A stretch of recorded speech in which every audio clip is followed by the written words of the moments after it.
From the depths of the Pacific Ocean comes the largest arthropod in the world!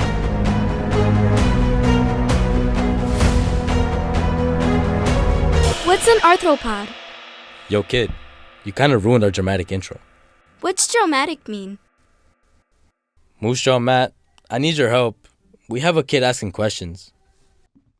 Oh, hey Isaac. That's easy. We'll just answer their questions. For now, you can tell them that the theme song will take it away. Take what away? Where's it going? Never mind. Theme song, do your thing.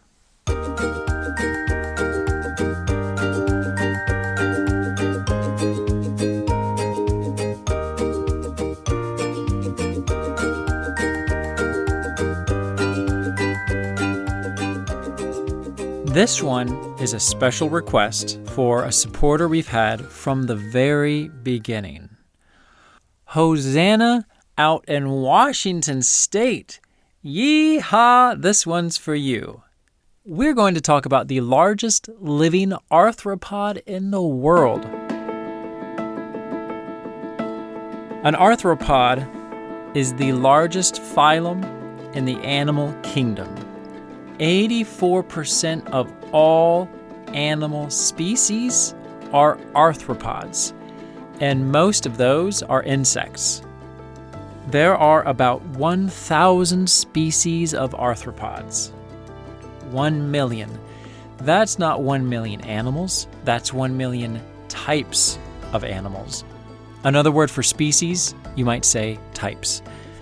So, we are talking about a huge category of animals, and the largest one of all of those approximately 1 million species is one of the ones we're going to talk about today.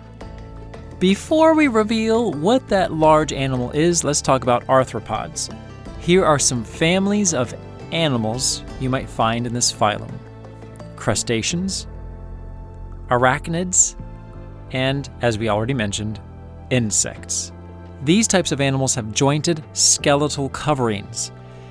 They're often called exoskeletons. Exo comes from a Greek word, ek.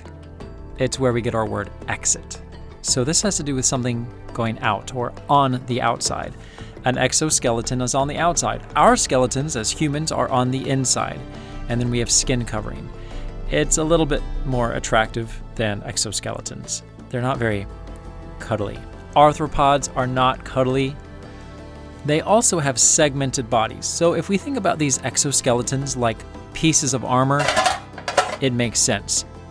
If you had one solid sheet of metal as armor or leather or whatever it was made from, it would be very difficult, if not impossible, to move. But if you have places where it joins together and makes joints, then you can move. That's why the key words jointed and segmented. They're pieces of armor that can move and bend in certain areas. Okay, so the big question is, what type of arthropod is the largest in the world? Well, that belongs to the category of spider crabs. Spider crabs can be huge.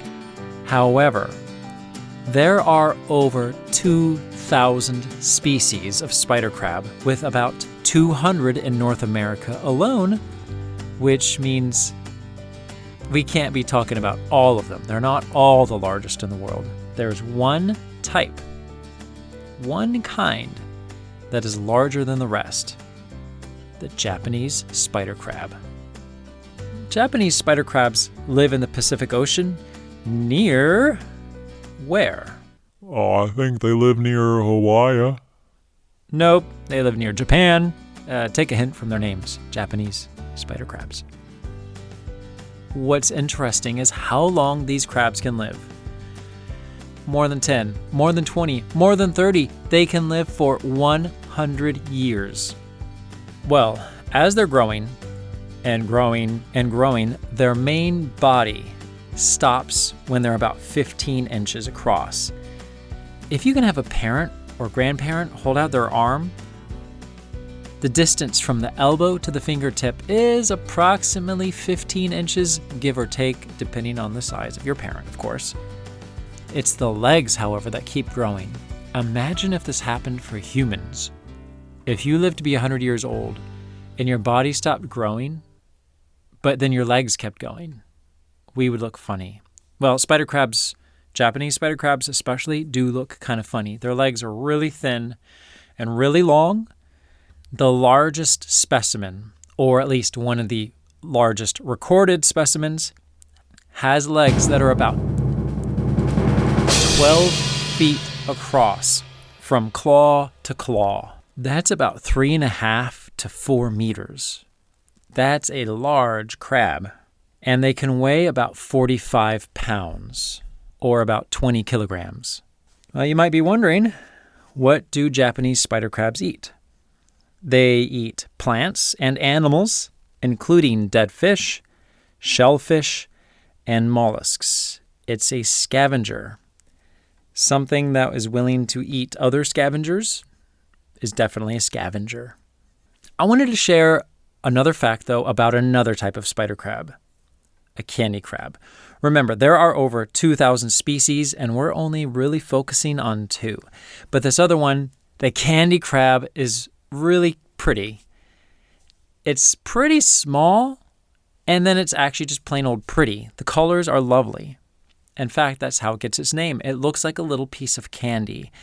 And it can be, these colors are like swirls. They swirl in together, or they can be spotted. Beautiful, brightly colored pastel colors, like spring kind of candy colors. Not pasta colors, pastel colors, such as white, yellow, pink, blue, purple, and green. They are brightly colored because they're mimicking the soft corals that they're using for their habitat, the place where they're living. They are blending into their surroundings, in this case, the soft coral. And do you know what word we use to describe blending in? Camouflage! Well, here's another word. It's not just living in the corals and just using it. They both benefit, the coral and the crab. The crab receives shelter and sustenance. What do you think it does for the coral? Think about it. It helps keep the coral clean, and it also can defend it. So in a way, they're both protected by working together. This type of relationship, where both species benefit, is called a symbiotic relationship, specifically a mutualistic symbiotic relationship. You can have symbiotic relationships where only one species benefits, but in this case, both benefit. So it's a mutualistic symbiotic relationship. What I appreciate about the candy crab working well and living with the corals is that they both benefit, and I think it represents life fairly well. If you watch some nature shows, they make it seem like everything's out just to survive. Everything is selfish. But that's not always the case. That may be a part of the story. We do live in a world that is not perfect. However, there is so much giving. When you think about the sun is giving its energy to the earth, and the earth is receiving that energy. It's not taking it. It's not selfish. The center of our solar system is giving. Think about trees. They're giving us oxygen, beauty, something for the eyes to see, habitat, protection. What about bees? What do they give us? Honey. Well, some bees. Honeybees do. But they're going around and pollinating. They are offering their services to the flowers, and the flowers are offering back. Everywhere you look in nature, there is an opportunity to see service, giving, selflessness. It's not all about take, me.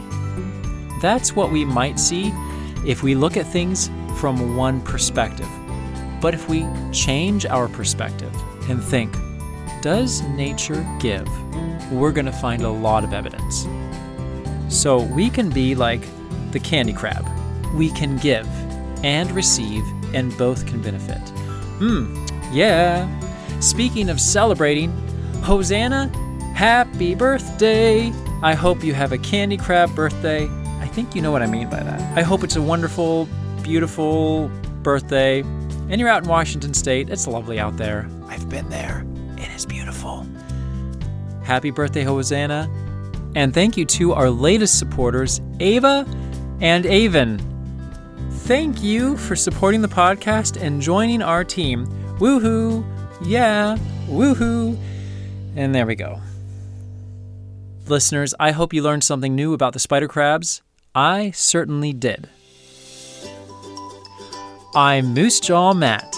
Until next time, keep exploring your world.